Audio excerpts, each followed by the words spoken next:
So something that has been coming up more in the last week or so, that everything has been very crazy with moving, getting ready to move, packing, unpacking, moving animals, things like that, is that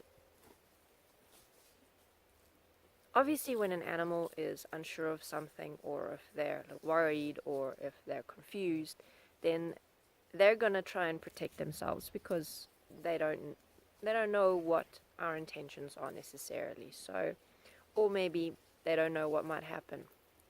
So, like for example, a dog refusing to go outside and being with other dogs because they're nervous of what might happen with other dogs. My older dog, she is not really interested in the shenanigans of the younger dogs. She enjoys just staying inside with me, keeping quiet. She'll come with for the walk when we take them out. But otherwise, she doesn't really want to be around the other dogs. However, she has to come outside. She has to go and do her wheeze and her poos, and she has to, because of that, be at least able to socialize and be okay with other dogs. So it's a process of forcing her out of her comfort zone. And I've had moments of getting frustrated with her because she doesn't want to come outside. And it's in those moments where I'm like, okay, wait a minute. She is doing the best that she can with the level of understanding that she has. And I am forcing her out of her comfort zone. Yes, in the long term it will be better for her, but for right now it is uncomfortable for her. She is nervous, she is worried, she is concerned. So her behavior makes absolute sense. Why am I getting frustrated? And this is a very similar thing that I've noticed in other contexts. And it comes up for me, especially with animals, where I want them to do something and they're not doing it. So it's like my first instinct is to get angry and try and force them. And obviously that doesn't actually build the relationship that you want to build with them. It doesn't build their trust in you. It doesn't build a good level of communication. All that it does is create compliance. And that's not what I want. However, that is my first automatic response, is to want to do that. So where the hell does that come from? Because it's in no way what I want. But in the moment that it's happening, it feels so right and justified, and I feel right in doing it. This is the best way to get the result that I want. When obviously the truth is that it's not the best way. It's probably not even the fastest way, because of all of the negative side effects that come from things that we do in anger and trying to force animals in that kind of context without taking into consideration who they are, where they're at. And obviously this is something that we will do with each other as well. And most commonly, yes, it's going to happen in the more intimate relationships, like family members, like parent-child, partners, things like that, where you feel more comfortable to give in to your first impulse, to your first reaction. And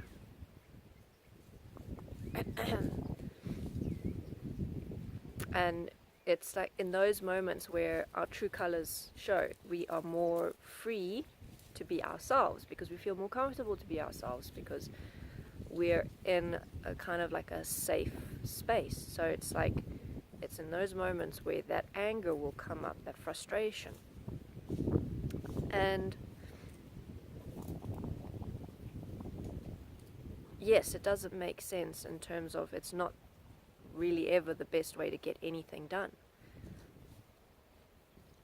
But we still do it, we still go there. And the reasons for why we go there and where it comes from what I see in the point now, it's just a whole conglomeration of us not really understanding how learning works, us not really understanding how support works, us not really practicing and living that principle of putting yourself in someone else's place.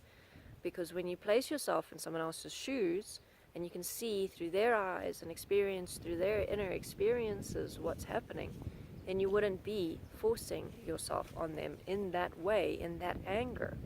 Yes, sometimes you do have to force a point, but the nature and the way in which you do it, that is what will determine what the outcome is going to be like. So, how do we change that first instinct, that first impulse to want to snap?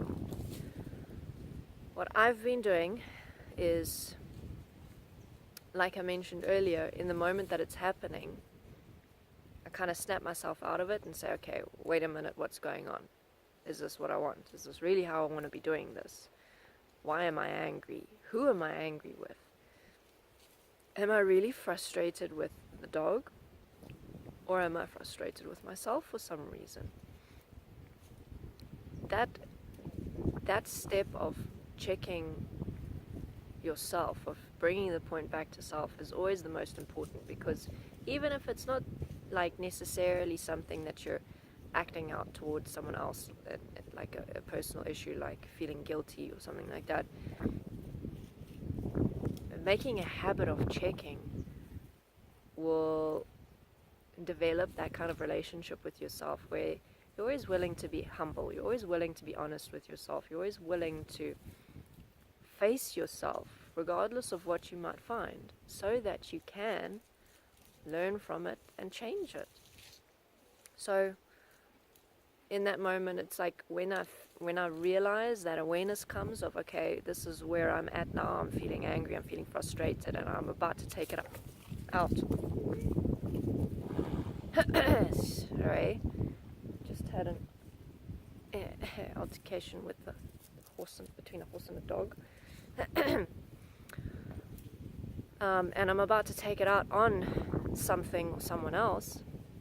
That anger is my flag. It's at that point where I say to myself, okay, I better stop what I'm doing right now.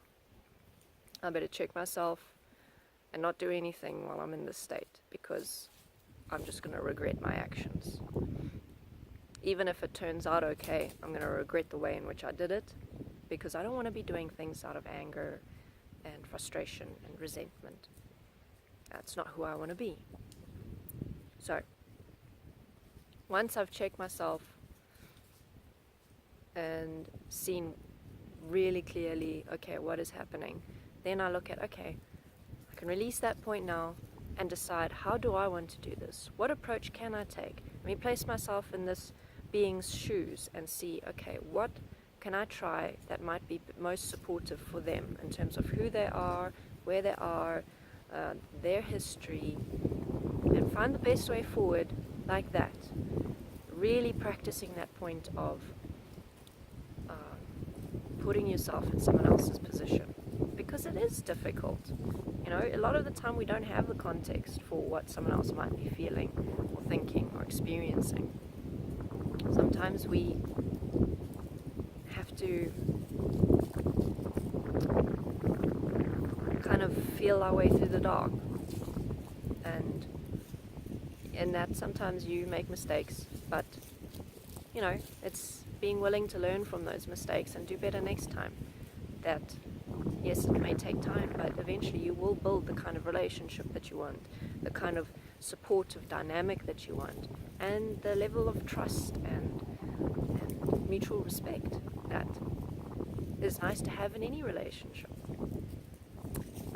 Okay, so as usual, if you have any questions, comments, you can send a direct message or you can leave a comment in the video. If you would like to support me, you can do so on Patreon, the link is below. Thank you very much. See you next time.